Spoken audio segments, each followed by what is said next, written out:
What's a tattoo idea that you would consider getting? A freckle. Okay, hear me out. I want to be able to say I have a tattoo. And then I want to be like, it's right there. You see it? It's right there. Do you see it? I know. I'm tatted. I don't have a single thing that I've thought to myself, I want that on my body forever. Also, my dad did tell me that if I ever got a tattoo in honor of him, he would haunt my ass, which were his words exactly, not mine. So I don't think Big Ed is really on board with tattoos. I don't know. I don't feel the need to get one. If there were ever a moment where one of our daughters came home with a tattoo as a teenager or older, I would hope it was a good one. That's all. I want it. I've seen a lot of tattoos where I was like, that's one of the coolest things I've ever seen. That's a beautiful piece of art. That's incredible, unreal, like absolutely stunning. But on the flip side of that, I've seen a lot where I was like, the lines aren't straight. Isn't that going to drive you nuts? So as long as they pick a really great tattoo artist that isn't just messing around with a tattoo gun, I can get behind this. I'm okay with it. Nobody tell them. Don't tell them. God, don't tell them. I don't want to encourage it. If they feel so inclined, we can have that conversation later in life. Ellie will have tattoos.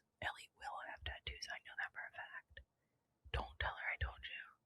I know she's going to be tatted. She loves when people have tattoos and she's my little artist. Rapid fire. Next up, any tips for handling toddler tantrums in public?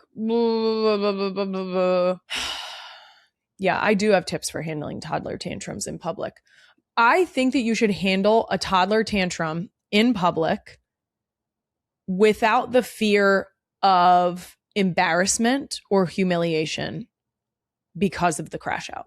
I think that if you feel as though in that moment you need to stick to your guns and let that homie work it out, let them work it out. Let them yell. Let them scream. Let them do their thing. Let them throw themselves on the floor.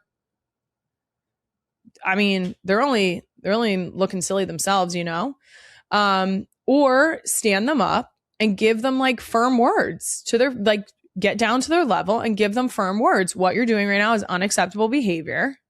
And you need to stand up on your feet and stop yelling, please. And then when they don't do that, you need to say it without saying, please. Stand up on your feet and stop yelling. And that's how I feel about that. I think the most important part of it is that if you bend in those moments, they remember, they're smart, they clock that shit. And so you can't always just be letting them get away with it. It's okay to parent your kids in public. They need to know how to act in public. So obviously toddler tantrums happen for a lot of reasons. They're tired, they're having big feelings, something happened that upset them. It's fine, all valid. But they still have to pull their act together. You know what I mean? This next one, just a heads up, is a question about miscarriage. And if that's a difficult topic for anyone listening right now and you'd prefer to skip ahead, please do so. The question is, were you scared to try again after miscarriage? We miscarried in March, and not gonna lie, I'm nervous to try. Yes, Sarah, I was terrified. And I will tell you, not that this is a healthy solution, but I'm going to call myself on the carpet for it. Even when we got pregnant, I then every single week was looking up what are the chances that this pregnancy sticks. And then once I got into my second trimester, towards the end of my second trimester, because I was still Googling at the beginning of my second trimester, like, what are the chances I get to meet this baby? At the end of my second trimester, I flipped it. And I then asked the question, what are the chances that if I had the baby today, that the baby could survive? Was it healthy? No. Was it helpful? Yeah, kind of. I think that sits with you forever. And what I will tell you is, Sarah, and I hope that you understand where I'm coming from when I say this, I had those same feelings through the rest of my pregnancies. You experienced a loss. and it's okay to have that grief sit with you. That is going to be something that might pop up when you least expect it.